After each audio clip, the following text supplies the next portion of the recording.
2 বছর ধরেই প্রায় বলছিলাম যে এত টেম্পারেচার যে এই সময় আসলে আমরা স্বাভাবিক লাইফস্টাইল মেনটেন করতে পারছিলাম না, সেই জায়গায় এইভাবে খেলা সেটা আসলে কতটা মানে আসলে সেটা তো আসলে তামিম ইকবাল দেখিয়ে দিয়ে গেলেন। আরেকটা জিনিস একটু জানতে চাই, আজকাল কি অ্যাথলিটরা একটু বেশি এই মানে এই অসুস্থতায় পড়ছেন? আমরা যদি দেখি যে সৌরভ গাঙ্গুলি, আপনার নিশ্চয়ই মনে আছে, তিনি তার নিজের ঘরেই জিম করছিলেন, খুব সম্ভবত ব্ল্যাক আউট হয়ে গেলেন। ক্রিশ্চিয়ান এরিকসন মাঠে খেলতে খেলতে তার অবস্থা তো আমরা প্রত্যেকে মাঠেই দেখেছি যে কিভাবে তার সাথে অনেকে মারাও গেছে না। হ্যাঁ, তো এগুলো আজকাল কি একটু বেশি বাড়ছে কিনা প্রবণতা? না, প্রবণতা বাড়ছে এটা আমি ঠিক ওরকম করে বলবো না, কারণ যারা টপ অ্যাথলিট তারা শরীরের দিকে, খাবারের দিকে, লাইফস্টাইলের দিকে সর্বোপরি বেশ মনোযোগী হন। যে এরিকসন বা সৌরভ গাঙ্গুলি এগুলো হচ্ছে ধরেন যে মানে হাজার লাখ অ্যাথলিট, তার মধ্যে একটা ঘটনা এটা হইতেই পারে। আপনার মাঠে মারা গিয়েছে মার্ক ভিভিয়ান ফো, এই ঘটনাও আছে। তো দ্যাটস এ ডিফারেন্ট কেস। আমার ইস্যুটা হচ্ছে যে মানে প্লেয়াররা নিজেরা তো ধরেন যে তাদের একটা যত্ন নেন, তাদের মতো করে টেক কেয়ার করার চেষ্টা করে, সবাই করেন, আপনি আমি আমরাও করি যতটুকু সম্ভব।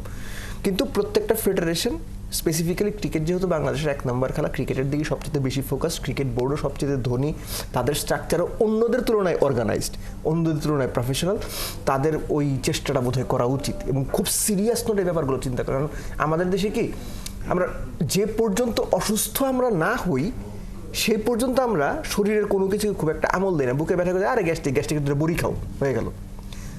প্রাথমিক ধাক্কাটা সামলে নিতে পারলে আমরা ভাবি আমরা তারপরে করি না। এটা আপনার আমার মনে হয় যে একদম যে কোনো লেভেলেই আমাদের বেশিরভাগ মানুষ এরকম।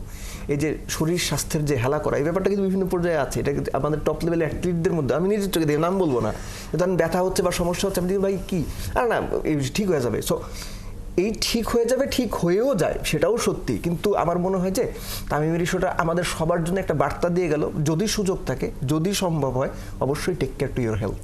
একেবারে প্রত্যেকেই, কারণ তার উপর কালকে আমরা দেখেছি পুরো দেশ মনে হয়েছিল খানিকক্ষণের জন্য থমকে গিয়েছে। কি হচ্ছে একটা ব্যাপার হচ্ছে 18 কোটি মানুষের, 18 কোটি তো বলে বোধহয়, 18 কোটি মানুষের দেশে যে কয়জন মানুষ এই সংবাদটা জেনেছেন, তাদের একজন মানুষও বোধহয় ছিলেন না যিনি তামিমের জন্য দোয়া করেননি। একেবারেই 5 কোটি যদি থাকে, 5 কোটি মানুষ দোয়া করেছে, এবং মানে এত মানুষের দোয়া বিফলে আসলে যাইতে পারে না। সেজন্যই মিরাকেলটা ঘটেছে। কারণ আপনি তো বলছিলেন যে অনেকেই বলছিলেন তামিম ইকবাল হয়তো নেই, সেই জায়গা থেকে এটা আমরা শুনেছি মাঠে থাকা অবস্থায়। এবং হয় কি, আমাদের যে প্লেয়াররা ছিল একটা পর্যায়ে বলছিল ভাই খেলামেলা বাদ দেন। হ্যাঁ, প্লেয়ার তো ভাই ওদের মানে যতই মাঠে খেলুক ওই ব্যাপারটা তো মাথা থেকে যায় না। খেলা তো আর আমরা বাদ দিতে পারি না, এটা তো ধরেন সিসিডিএম বা বিসিবি সিদ্ধান্ত। সো এরকম একটা সিনারিও ছিল। এবং একটা পর্যায়ে আমরা শুনলাম যে তামিম ইকবাল, মানে আপনি যেটা বললেন ওইরকমই, আরে আল্লাহ কি বলে এটা, মানে এরকম একটা ভয়াবহ সিনারিও ছিল। ডাক্তার যখন আসলে বলে দেয় যে পুরোটাই আল্লাহর হাতে, তখন আসলে আমরাও প্রত্যেকে ভয় পেয়ে গিয়েছিলাম। এবং সেটা আসলে যেটা আসলে বললেন যে প্রত্যেকেরই নিজের শরীরের উপর খেয়াল রাখা উচিত, কারণ সে তো আর একা না, তার পরিবার আছে, সবকিছু মিলিয়ে সুস্থ থাকাটা খুব বেশি জরুরি।